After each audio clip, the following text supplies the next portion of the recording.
Good morning friends, welcome to Lakshya academy YouTube channel. जैसे कि हमने आपसे प्रॉमिस किया था कि जितने भी हमारे मॉक टेस्ट होते हैं उसके हर एक सब्जेक्ट का आपके लिए सॉल्यूशन भी हम लोग प्रिपेयर करके लाते हैं। ओके, तो जैसे मैंने राष्ट्रीय इंडियन मिलिट्री कॉलेज 2014 जून का भी हमने शेड्यूल कर दिया है। आप वहाँ से देख सकते हैं कितनी तारीख को शेड्यूल होगा, वो प्रीमियर होगा। वैसे ही हम लोग मॉक टेस्ट जो संडे को होता है उसका जीके सॉल्यूशन मैं आपके लिए लेकर आया हूँ। कमेंट सेक्शन में भी आपको जाना है, क्वेश्चन पूछूंगा, आपको उसके आंसर देने हैं। मैथ्स का आपको मिल गया होगा। ओके, मोहित सर आपके लिए बहुत मेहनत कर रहे हैं, पूरी टीम बहुत मेहनत कर रही है। तो आइए स्टार्ट करते हैं वीडियो। ये हमारा पेपर सॉल्यूशन मॉक 2 क्लियर है। मिलिट्री स्कूल सैनिक स्कूल का जब तक एग्जाम नहीं होता है आपके लिए मॉक टेस्ट ऐसे ही आते रहेंगे। ओके, तो स्टार्ट करते हैं वीडियो। और जैसे कि हम लोग आपको फिर से रिमाइंड करते हैं, क्योंकि बहुत सारे नए व्यूअर्स हमारे यूट्यूब चैनल से जुड़ जाते हैं, तो उनके लिए देखते हैं। ये हमारा टेलीग्राम चैनल है, लक्ष्य अकेडमी का ऑफिशियल लक्ष्य अकेडमी का ये यूट्यूब चैनल है। तो आपको जो लिंक है वो डिस्क्रिप्शन में प्रोवाइड हो जाएगी।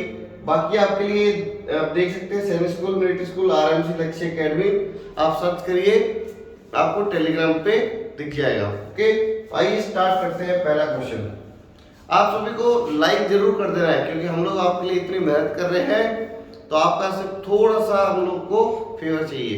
ओके, तो यस, क्वेश्चन नंबर 51 से जीके स्टार्ट होता है 75 तक। ओके, तो फर्स्ट क्वेश्चन है आज का, who is known as human calculator. Human calculator इनमें से किसको जाना जाता है? ठीक है, किसको बोला जाता है? Who is known to be the human calculator. आपके ऑप्शन आपको दिखाई दे रहे होंगे, रमावती देवी, शकुंतला देवी, रोमावर्जन, भीमारानी। तो इसका जो करेक्ट आंसर हो जाएगा शकुंतला देवी। क्लियर बेटे? इसका जो करेक्ट आंसर हो जाएगा Shakuntala Devi is the correct answer. आपको कमेंट सेक्शन में जाना है और आपको बताना है कि हु इन्वेंटेड कैलकुलेटर। जो कैलकुलेटर उसको किसने इन्वेंट किया था? आपको अपना नाम लिखना है, क्लास का नाम और सिटी का नाम। उसके बाद लिखना है हु इन्वेंटेड कैलकुलेटर और उसके बाद उसके नीचे उसका आंसर। क्लियर है? Next question, yes, next question है, यस, बेटी बचाओ आंदोलन was started by which state of India. Yes, जो बेटी बचाओ बेटी पढ़ाओ जो स्लोगन है, कौन से स्टेट ने स्टार्ट किया था? तो इसका जो करेक्ट आंसर है वो हो जाएगा हरियाणा। हरियाणा। तो आपको ये बताना है कि what is the sex ratio of Haryana right now. Clear है? सेक्स रेशियो हरियाणा का कितना है? क्लियर बेटे? तो आपको क्या करना है, कमेंट सेक्शन में जाना है, अपना नाम लिखिए, क्लास लिखिए और आप किस सिटी से है वो लिखिए, फिर उसके बाद क्वेश्चन, उसके बाद आंसर। ओके, नेक्स्ट क्वेश्चन है question 53, Damdama lake is located in which place. इनमें से कौन सी प्लेस पे दमदमा लेक लोकेटेड है? ओके, तो इसका जो करेक्ट आंसर है वो हो जाएगा गुड़गांव। अब आपको कमेंट सेक्शन में जाके बताना है Gurgaon is located in which state of India. Bharat के कौन से राज्य में गुड़गांव है?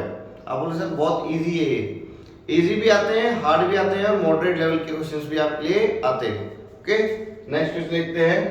यस, ये पानीपत के बारे में बहुत बार क्वेश्चन आता है, how many battles were fought in Panipat. Panipat में कितनी लड़ाई लड़ी गई थी, कितने युद्ध हुए थे, तो आपको बताना है।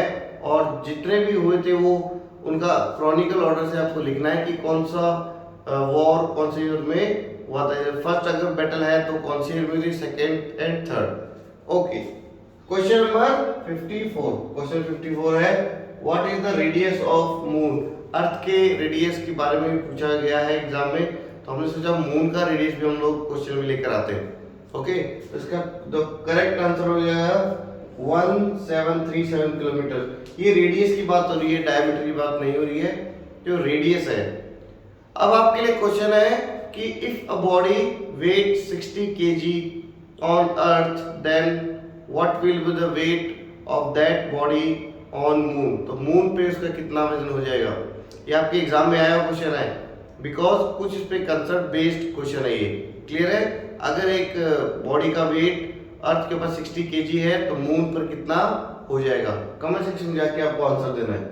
Question number 55, headquarter of film sensor board is located eight. Question number 55 आपको आता होगा या नहीं आता होगा, लेकिन ये टॉपिक है हेडक्वार्टर्स रिसर्च सेंटर्स राष्ट्रीय मिलिट्री स्कूल एंड राष्ट्रीय इंडियन मिलिट्री कॉलेज में बहुत बार पूछे जाते हैं। तो आपको इंडिया में जितने भी रिसर्च सेंटर्स है, इंस्टीट्यूट्स है और जो हेडक्वार्टर्स इनके आपको याद करने हैं। ये टॉपिक वाइज मैं आपको बता रहा हूँ। तो इसका जो करेक्ट आंसर हो जाएगा वो हो जाएगा मुंबई। मुंबई में है headquarter of film sensor board. Okay, next question देखते हैं बड़े। Next question, who gave the name United nation in 1945? 1945 में यूनाइटेड नेशन जो है वो नाम किसने दिया था? क्लियर है? Benjamin Franklin D Roosevelt, George Washington या फिर यूथान? इसका करेक्ट आंसर हो जाएगा फ्रैंकलिन डी रूजवेल्ट ने ये नाम दिया था यूनाइटेड नेशंस। कमेंट सेक्शन में जाइए और आपको बताना है यूनाइटेड नेशन का हेडक्वार्टर कहाँ पे है। ओके, और उसके बाद बताना है यूएन डे हम लोग कब सेलिब्रेट करते हैं, on which day we celebrate UN day. Clear सभी को? Next question, question number 57, U Thant cup is related to which sports? U Thant जो कप है, ये जो यूथान कप है ये कौन से स्पोर्ट्स से रिलेटेड है? तो आपको फिर से मैं एक बार रिमाइंड कर देता हूं कि स्पोर्ट्स से रिलेटेड जितने भी टर्मिनोलॉजी है, उसके बाद इनसे जो कप रिलेटेड है, जैसे सुदीर्मन कप किससे रिलेटेड है, कमेंट सेक्शन में जाइए बताइए सुदीर्मन कप किससे रिलेटेड है। उसके बाद जो कर्नल सीके नायडू ट्रॉफी वो किससे रिलेटेड है। तो आपको इन सब का आंसर पता होना चाहिए क्योंकि आपके एग्जाम में फ्रीक्वेंटली आते हैं। आइए इसका देखते हैं क्या आंसर रहेगा। यूथान कप, लॉन टेनिस। अब आपको बताना है यूथान ये कौन थे। क्लियर है? तो बहुत सारे क्वेश्चन आप भी बना सकते हो, आप अपने जीके को और इंप्रूव कर सकते हो। क्लियर है? नेक्स्ट क्वेश्चन है क्वेश्चन 58। क्वेश्चन 58 क्या है? Silver revolution is related to. Silver revolution किससे रिलेटेड है? सिल्वर रिवॉल्यूशन हो गया, उसके बाद सिल्वर के बाद ब्राउन रिवॉल्यूशन और येलो रिवॉल्यूशन, ये बहुत सारे रिवॉल्यूशन है। Green revolution, father of green revolution कौन थे? कमेंट सेक्शन में जाइए और वहां पर अपना नाम लिखिए, क्लास लिखिए, उसका प्लेस लिखिए और अपना क्वेश्चन, फिर उसके बाद आंसर। तो इसका जो करेक्ट आंसर हो जाएगा वो हो जाएगा एग प्रोडक्शन। एग प्रोडक्शन से हो जाएगा सिल्वर। क्लियर है बेटे? Silver jewellery, egg production, milk production, paint production नहीं होगा, only egg production is the correct answer. Clear है? कमेंट सेक्शन में जो मैंने आपसे क्वेश्चन पूछे उनके आंसर आपको करने हैं। 59 देखते हैं, great barrier reef is located in which direction of Australia? Australia के में तो ऑस्ट्रेलिया के कौन से डायरेक्शन में ग्रेट बैरियर रीफ आपको दिखाई देंगे? ये कोरल रीफ्स होते हैं। क्लियर है? वर्ल्ड के सबसे लार्जेस्ट कोरल रीफ्स है ये। तो east Australia is the correct answer. East Australia में मैप में देखिए, वर्ल्ड मैप मैं आपको बहुत बार बता चुका हूं कि आप अगर वॉल मैप एक खरीद लेंगे ना, उसमें बार बार आप उसको देखेंगे तो आपको बहुत सारे ज्योग्राफी क्वेश्चन इजीली सॉल्व हो जाएंगे। क्लियर है? तो east Australia is the correct answer, great barrier reef. उसके बाद क्वेश्चन नंबर 60। क्वेश्चन 60 क्या है? Elephant waterfall is located in which place? Elephant waterfall है ये, एलिफेंटा केव्स नहीं है। बहुत बच्चे कंफ्यूज होकर बोलते हैं सर इसमें ऑप्शन नहीं है, ऐसा नहीं है। आपको प्रॉपरली आपको क्वेश्चन को पहले पढ़ना है। तो इसका जो करेक्ट आंसर रहेगा elephant waterfall is located which place? इसका करेक्ट आंसर है शिलोंग। आपको बताना है कि Shillong is located in which state of India? Bharat के कौन से राज्य में है शिलोंग? शिलोंग कौन से राज्य में है? ओके, उसके बाद देखना है एक और क्वेश्चन आपके लिए है कि wettest place in the world is located eight? सबसे ज्यादा वर्षा का जो स्थान है कहां पर है? क्लियर है? कमेंट सेक्शन में जाइए और वहां पे अपना क्वेश्चन लिखिए, wettest place in the world is located at. Okay, next question देखते हैं। इसके बाद question 61, where is the headquarter of FIFA? ये इसमें आपका ज्यूरिख स्विट्जरलैंड आएगा। ऑप्शन में जब पुट किया था तो शायद ये मिसप्रिंट हो गया होगा, मिसप्रिंट हो गया होगा। तो ये सभी बच्चों के लिए भी बोनस चले जाएगा अगर आपने अटेम्प्ट किया था। इसका हो जाएगा ज्यूरिख स्विट्जरलैंड। क्लियर बेटे? अब मैं आपसे क्वेश्चन देखो, ओस्लो, ओस्लो का बहुत बार क्वेश्चन आता है। तो आपको बताना है कि यहाँ पर ये ओस्लो क्यों फेमस है? Why Oslo is famous for? यहाँ पे कोई प्राइज डिस्ट्रीब्यूशन होता है तो कौन सा प्राइज ओस्लो में डिस्ट्रीब्यूट किया जाता है? बेटे ये क्वेश्चन वही है, आप लास्ट ईयर के पेपर उठा के देख लीजिए, उसमें टॉपिक वही मिलेगा जो एवरी ईयर आपके लिए आता है, वही टॉपिक्स हैं जो कि आपके सिलेबस में लिखे गए हैं। क्लियर है? तो उसका हो जाएगा ज्यूरिख स्विट्जरलैंड हेडक्वार्टर फीफा। देखो फिर से फीफा का पूछा गया है। अब आपको कमेंट सेक्शन में जाना है, बताना है कि फीफा का फुल फॉर्म क्या होता है। What is the full form of FIFA and FIFA is related to which sports? कौन से स्पोर्ट्स से रिलेटेड है FIFA? Okay, next question, question 62। First Wimbledon winner player is, mean जो विंबलडन होता है ये 4 ग्रैंड स्लैम्स होते हैं ईयर के अंदर, तो ये फर्स्ट विंबलडन विनर कौन था इनमें से? क्लियर है? तो इसका करेक्ट आंसर हो जाएगा स्पेंसर डब्ल्यू गॉर। ये हो जाएगा स्पेंसर डब्ल्यू गॉर। ये इन्होंने पहली बार, मींस ये फर्स्ट प्लेयर थे जिन्होंने फर्स्ट ही विंबलडन टाइटल जीता था। क्लियर है? तो आप भी दूसरे देख सकते थे, यूएस ओपन मेन सिंगल में फर्स्ट कौन जीता था, ऑस्ट्रेलियन ओपन में कौन जीता था, विंबलडन। क्लियर है सभी को? ओके, फ्रेंच ओपन ये सब। ओके, नेक्स्ट क्वेश्चन देखते हैं। Who is the head of 15th finance commission? 15th वित्त आयोग के जो सचिव है कौन है, हेड कौन है 15th फाइनेंस कमीशन के? तो इसका करेक्ट आंसर हो जाएगा N K Singh. N K Singh is the correct answer. आगे चलते हैं। एक और आपके लिए क्वेश्चन है कि जो फर्स्ट 5 ईयर प्लान था, first 5 year plan of India was based on, जो फर्स्ट 5 ईयर प्लान था वो किस पर बेस्ड था? क्लियर सभी को? First 5 year plan was based on. आपको कमेंट सेक्शन में जाके यहाँ क्वेश्चन लिखना है, फिर उसके बाद आंसर लिखना है। Question number 64, biggest part of Indian constitution. Most important question है, बहुत अच्छा क्वेश्चन है कि बिगेस्ट पार्ट इंडियन कॉन्स्टिट्यूशन कौन सा है? तो वो हो जाएगा correct answer part 5। Part 5 biggest part है बिकॉज इसके अंदर पूरा यूनियन लिखा गया है। यूनियन जो हमारा केंद्र सरकार है उसके बारे में पूरा डिटेल विद आर्टिकल्स लिखा गया है। क्लियर है? ओके, नेक्स्ट क्वेश्चन देखते हैं। Question 65, Nagarhole national park is located at. Nagarhole national park कहां पर लोकेटेड है? तो ये साउथ में है, कर्नाटक में। क्लियर है? Nagarhole national park is located at Karnataka. Clear है? ओके, नेक्स्ट क्वेश्चन देखते हैं। इसमें एक और क्वेश्चन बन सकता है आपके लिए कि केरल में एक वैली लोकेटेड है, उसका नाम बताना क्या है? केरल में एक वैली लोकेटेड है, उसका नाम आपको बताना है। ये आपके आरएमसी का क्वेश्चन है और आया हुआ क्वेश्चन है। क्लियर है? Next question, question 66, city of joy was written by. City of joy एक नॉवेल का नाम है, तो किसने लिखा था ये? City of joy. आपको कमेंट सेक्शन में जाके बताना है which city is known as city of joy in India. ये ऐसे क्वेश्चन पूछे जाते हैं, सिटी ऑफ जॉय, उसके बाद गार्डन सिटी। क्लियर है? तो आपको कमेंट सेक्शन में जाना है, लिखना है city of joy is called to which city in India. Okay, तो इसका करेक्ट आंसर क्या रहेगा? Dominic Lapierre. डोमिनिक लेपियर ने ही सिटी ऑफ जॉय लिखा है। क्लियर है? ओके, इसके बाद देखते हैं human rights day was observed on. Human rights day कब ऑब्जर्व किया जाता है? बहुत अच्छा क्वेश्चन है बेटे, क्योंकि ये यूनाइटेड नेशंस का एक पार्ट है, तो आपको बताना है human rights day was observed on, ये कब ऑब्जर्व किया जाता है? तो इसका करेक्ट आंसर रहेगा 10 दिसंबर। 10 दिसंबर को ही ह्यूमन राइट्स डे ऑब्जर्व किया जाता है। क्लियर है? ओके, नेक्स्ट क्वेश्चन चलते हैं। इसमें नेक्स्ट क्वेश्चन आपके लिए कर हो सकता है कि 10 जनवरी को कौन सा डे आता है? जल्दी बताइए।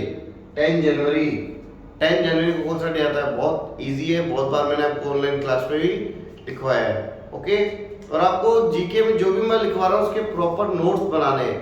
क्लियर है? जैसे अभी अपना ज्योग्राफी खत्म हो गया, सॉरी हिस्ट्री खत्म हो गया, ज्योग्राफी स्टार्ट हो जाएगा, तो ज्योग्राफी का फर्स्ट डे से आपको नोट करना है कि सर ने कौन से ऑर्डर में आपको लिखवाया है। उसके लिए अलग से कॉपी बनाइए, क्योंकि एग्जाम के टाइम आपको उसी को रिवाइज करना है।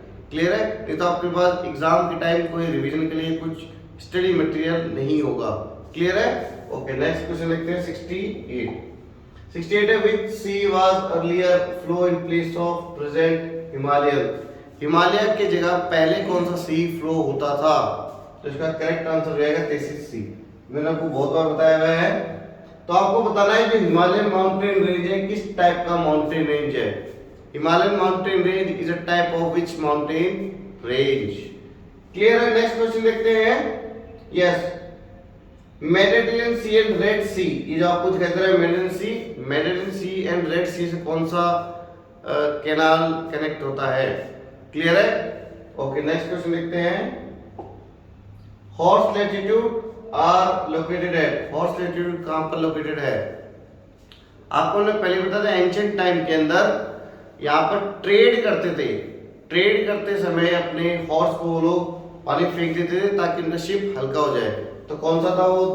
इनमें देखते हैं। यस, ये हो जाएगा 30 to 35 degree in both the hemisphere.